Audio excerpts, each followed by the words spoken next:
All right, hi everyone. I am Kristi Gustafson Barlette from the Times Union. I'm a blogger with the paper, and I cover all sorts of things, features. And one of the things I follow and work on is beauty-related topics and style.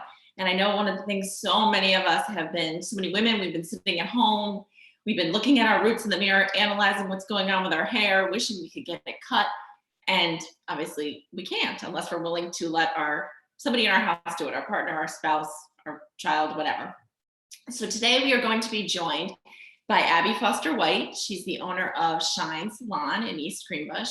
And she is going to talk to us a little bit about how we can touch up our hair just while we're waiting to get back into our stylist chair, because we know that's where we really want to be.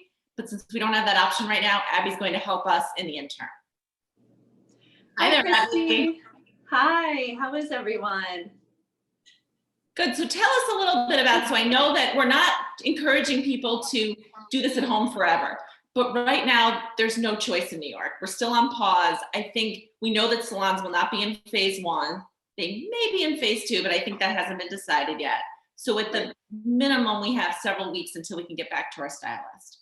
So we're not encouraging anyone to say, never go to your stylist again at all. We're just saying there's nothing you can do right now. You don't have a choice. If your roots, like mine are, driving you crazy and you think you need some help, that's what you're going to help us do, right?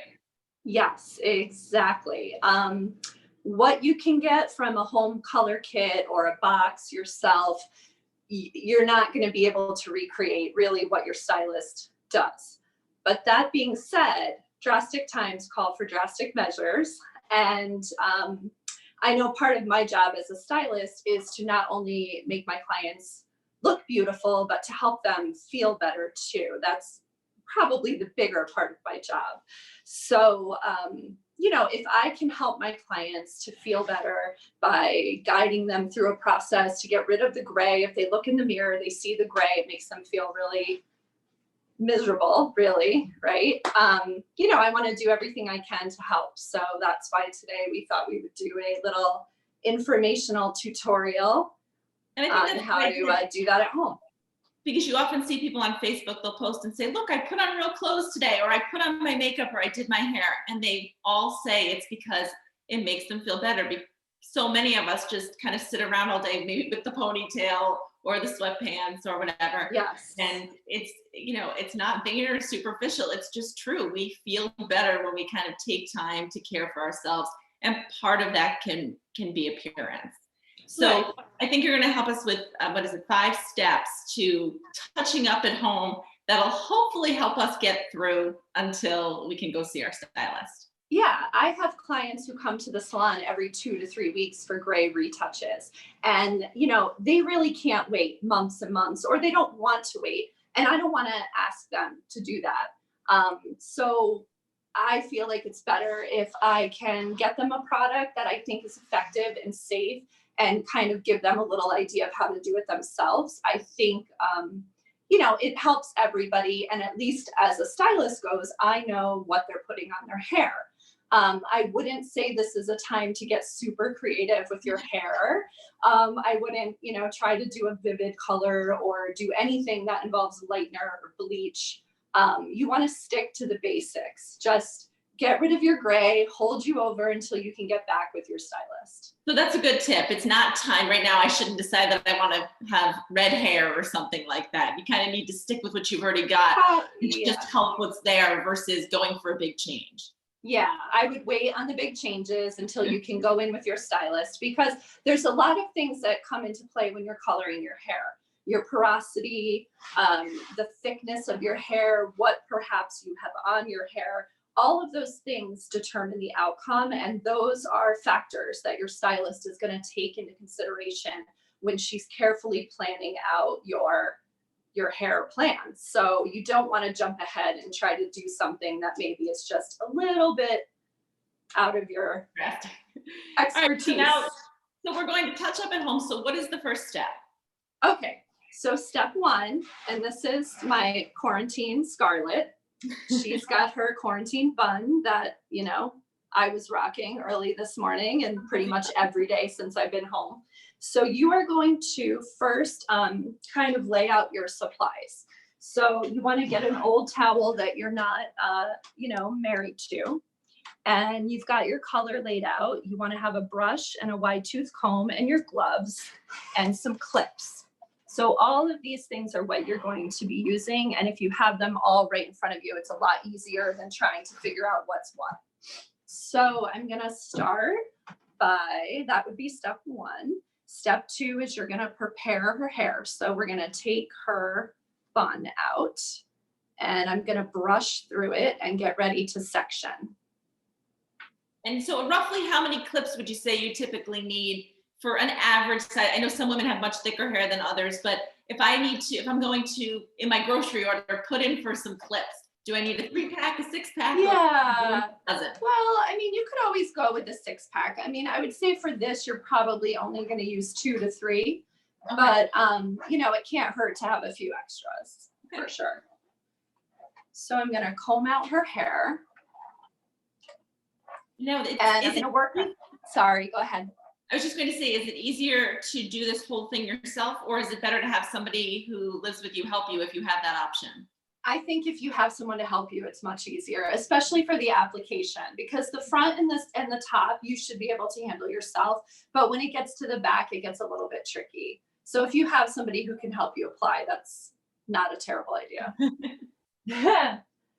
So, okay, I would say start sectioning. So normally in the salon, I section in the middle, but being that maybe your application is not going to be as perfect as what I would try to do in the salon, maybe part the way your hair naturally parts. So that might be a little bit off center, or you might have a side part.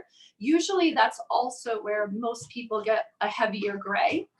So I would part, she looks like she's just slightly off the side. So you're gonna go right to her natural part and kind of pull that down.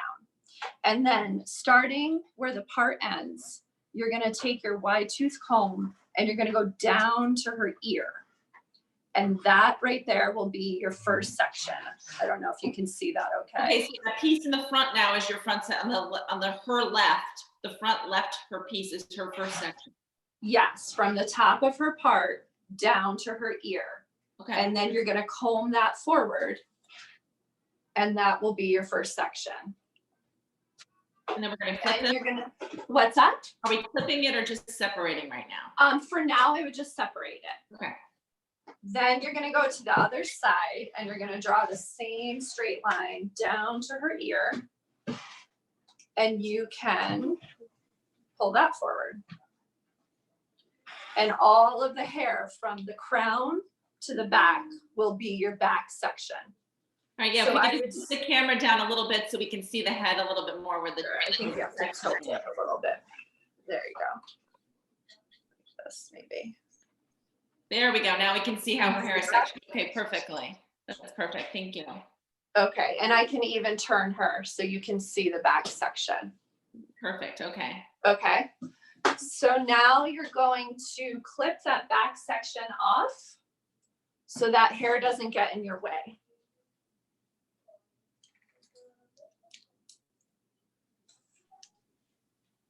Okay, so now we have the other two parts. Yeah, and I would probably leave those out for now. All right. So now we've already decided our color. Have we mixed the color yet?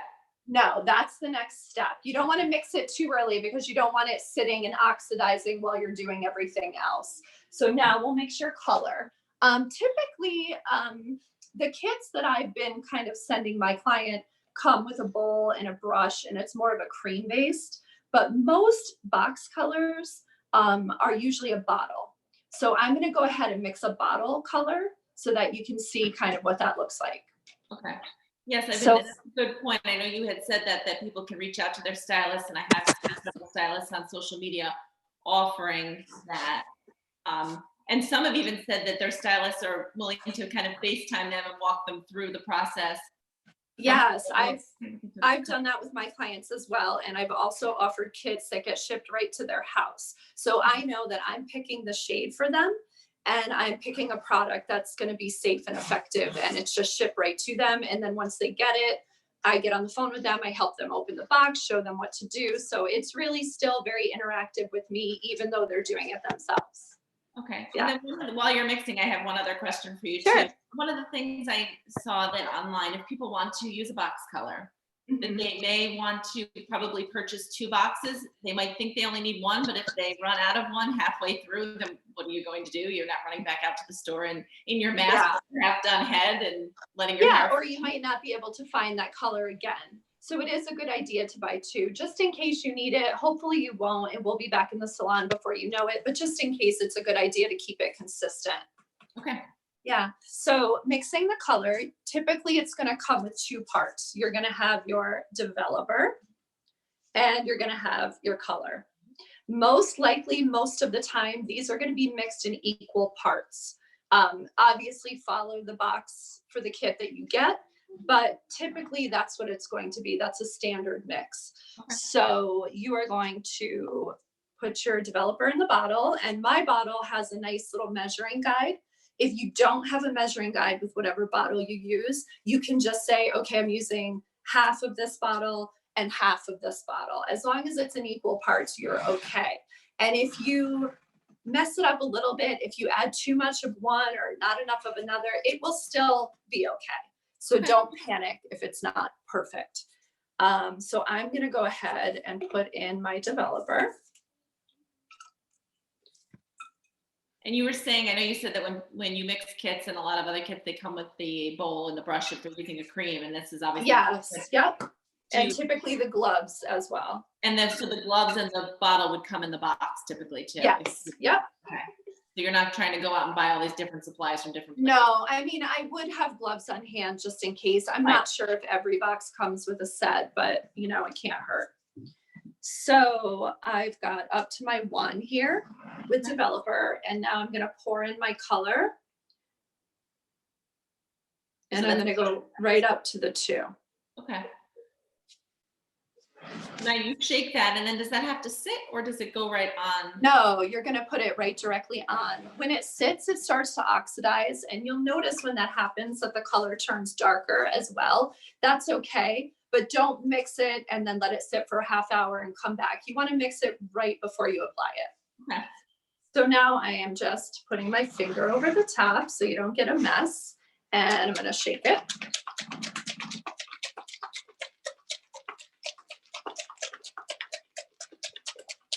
Okay, so once you have it thoroughly mixed, I'm going to start the application. Can you see her head okay? You can see her head, yes. Okay, so we're going to start by doing, maybe back up just a little bit, Joey, and tip it down. There you go. We're going to start by doing just right in her part line. So you're going to squeeze out a little bit, and at the same time, I'm going to take my finger and kind of smush the color down a little bit. I can see why it would definitely be beneficial for someone to help you even with this part, because you're trying to tip your head into the mirror and hope it doesn't run down your forehead. Right. So I'm taking my thumb here and I'm kind of smushing, covering. Now she doesn't really have gray. She's too fabulous for that, but where the gray would be in lockdown versus a human. Yes. So once you have the part line done, this is the tricky part. You're going to actually pull her hair away from her face. I'm going to move her mask down a little bit. I'm hoping in the salon we can figure out a way to work around these masks. Right, and you're going to pull her hair away and hold it tight back. Okay. And then I'm going to do the same thing. And you don't have to go right up to the skin line because you can kind of smush that through with either a brush or your finger, but you're going to draw a line from her hairline. And then I'm going to take my finger and very lightly push it back. This is just so I don't get color on her skin.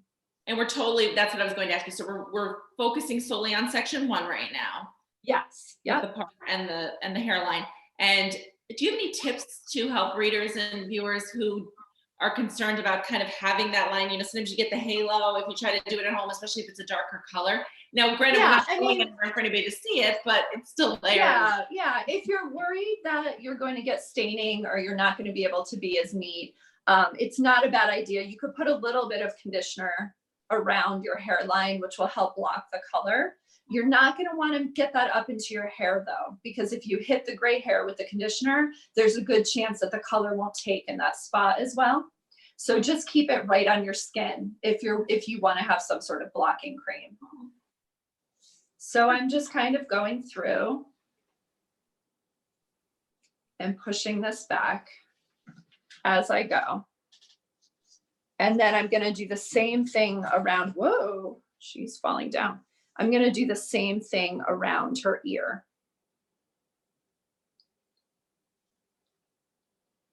And it's just, you're trying to just do enough. You don't want it to start dripping, but enough to what basically kind of saturate the hair or just dampen the hair or somewhere in between. You want to do it pretty heavily, but because this is a gel color and I don't want to get too messy, I'm doing a little bit and then I'll go back and add more at the end. Usually even if you put the color on and then 10 minutes later, you revisit it and do kind of another layer to make sure that your gray is covered. It's not a terrible idea. Okay. So now I'm going to go across her forehead and go to the other section, but the same process, drawing a line and feathering it back.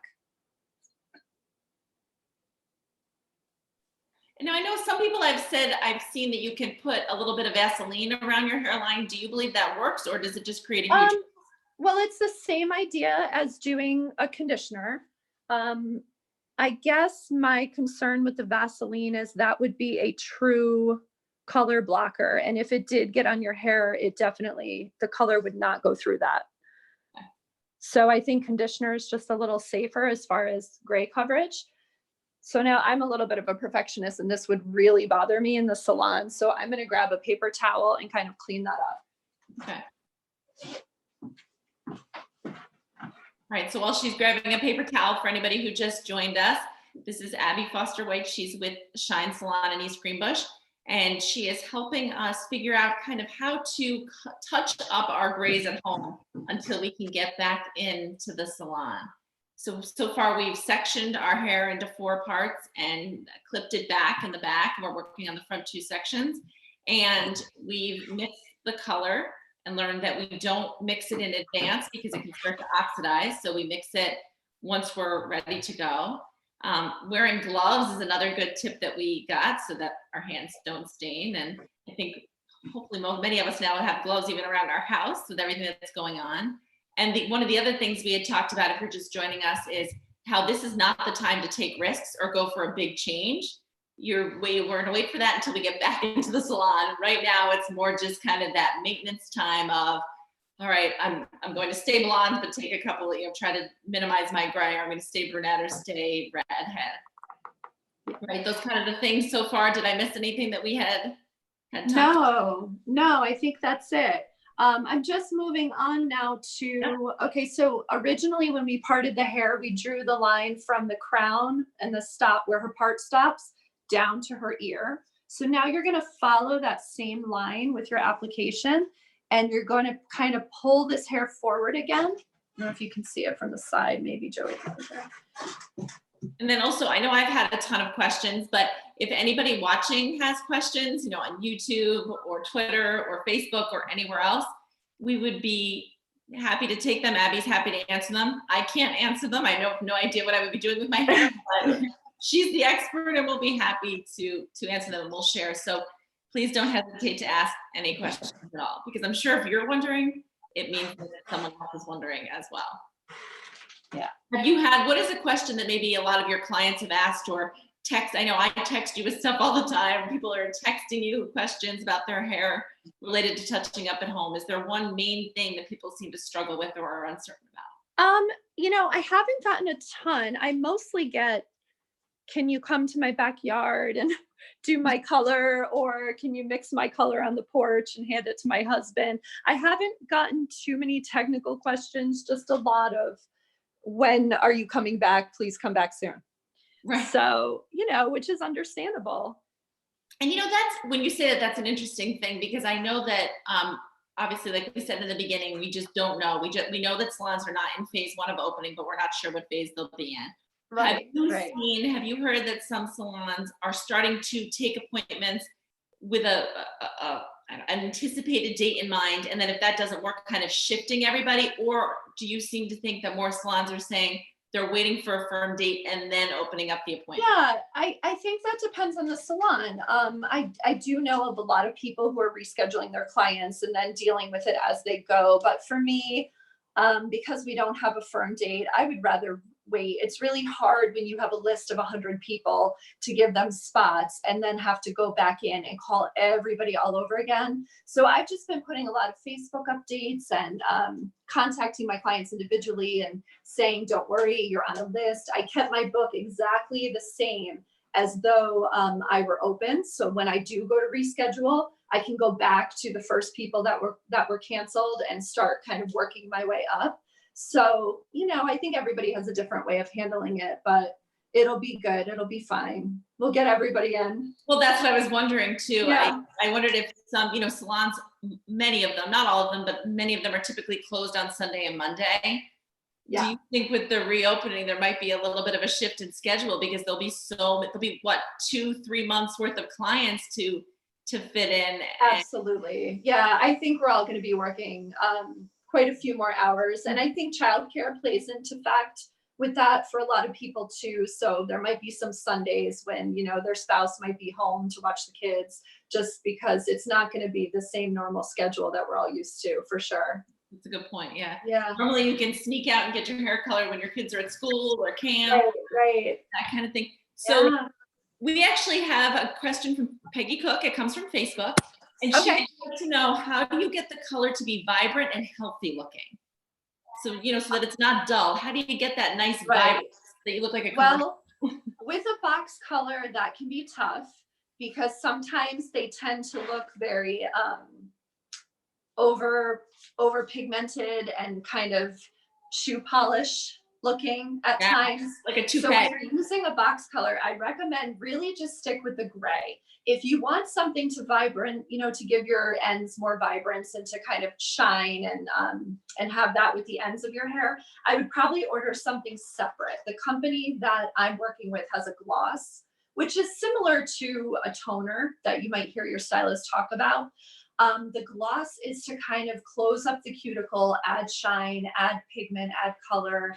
It'll leave your hair silky and softer and more vibrant. So I would probably get a separate second product for that and use your box color just for the gray.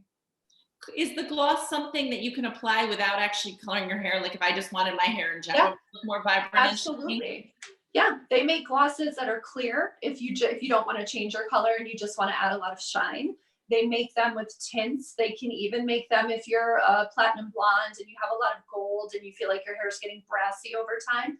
They make some that might have a purple or a blue underbase that will neutralize the gold and give you more of a neutral end color. All right, I like that tip. Now I want to go get a gloss. Right, I can send you one, no problem. All right, so now you got it on, or so you've got the one left. I did basically on both sides of her ear. I started at the crown and I worked my way down. So now I've outlined those sections that we originally combed and separated. So now I'm going to start with one side, and I'm just going to take slicings through her hair, pull it up, and separate it out. You might have to come a little bit over here. There you go. And I'm going to add another layer of color and cover the gray.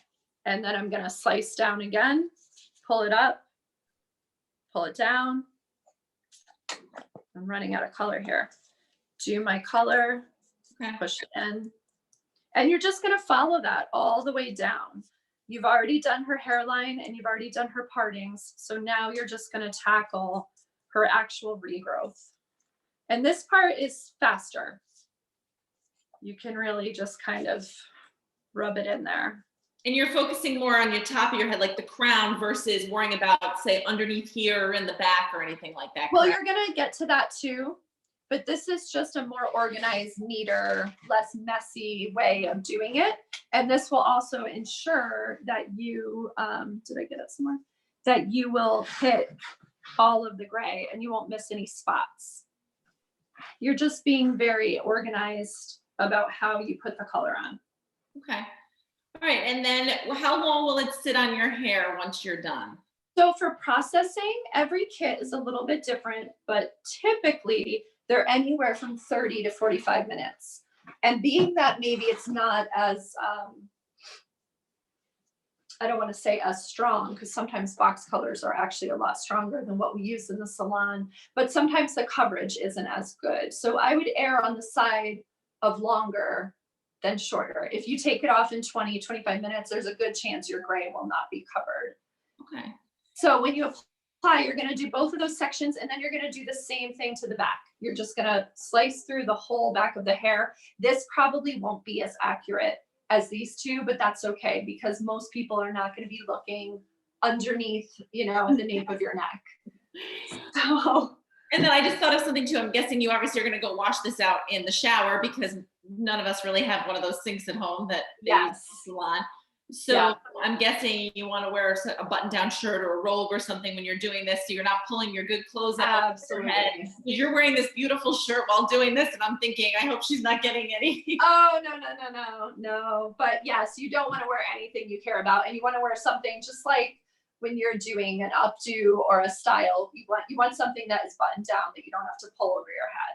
That can easily come off. And then you do this, and then how long is regrowth typically? Like if you touch this up, it should probably last most of us until we can get back into the salon in 4, maybe 6 weeks. I think it really depends on the person. I have clients who come to me every 2.5 weeks because they hate their gray that much. And then I have people who wait 6, 7, 8 weeks. So it really depends on you. But typically a standard retouch, you're looking at anywhere from 4 to 6 weeks of growth. And you might get, you know, somewhere between half, 3/4 of an inch at that point, typically. Perfect. Now, is there anything else that I didn't touch upon or that you think that would be beneficial to readers and viewers when they're doing this at home? Any other tips or things that you might want to mention? I think that pretty much covers it. The only thing I would say is if you do have a kit that comes with a brush, you're just going to put a little bit on the brush and kind of, same thing I did with my finger with the bottle, you're just going to kind of section and feather the color down. Okay. Oh, I know. One other tip. So sometimes, say your stylist did one type of color, one shade, and now you're doing something different and you're worried that once it's dry, you're going to see that line. One way to kind of diffuse that is after you've gotten these sections all done, you can pull your hair back and you can start right at the crown. Just take a couple pieces here and there. These have to be very fine and very thin, but you can take a couple pieces and pull the color through. Oh, to give yourself highlights. Kind of like a little bit of a low light. Right, and what that will do is it will just soften that line so that when your hair parts, whatever color you did at your root will blend through and you won't have so much of a demarcation line in your part. I actually feel now like maybe I could try, with my husband's help, I might be able to try this at home. You can do it. You can do it. Abbie, thank you so much. Yeah, no problem. Thanks for inviting me to show you guys. Yeah, so again, this is Abbie Foster White. She's the owner of Shine Salon in East Greenbush. And I'm Kristi Gustafson Barlette with the Times Union. And thank you again for joining us. And if you have any questions, I'm sure you can just post them underneath this thread in the future and we can tag Abbie and she can answer. Yes, please feel free to reach out to me too at Shine Salon. And, myself and my stylist would love to help you with anything you need. Yeah, they can find you on Facebook and Instagram. Yes. On your website. All right, thank you so much, Abbie. Thanks so much, Kristi. Have a good rest of your day, everybody.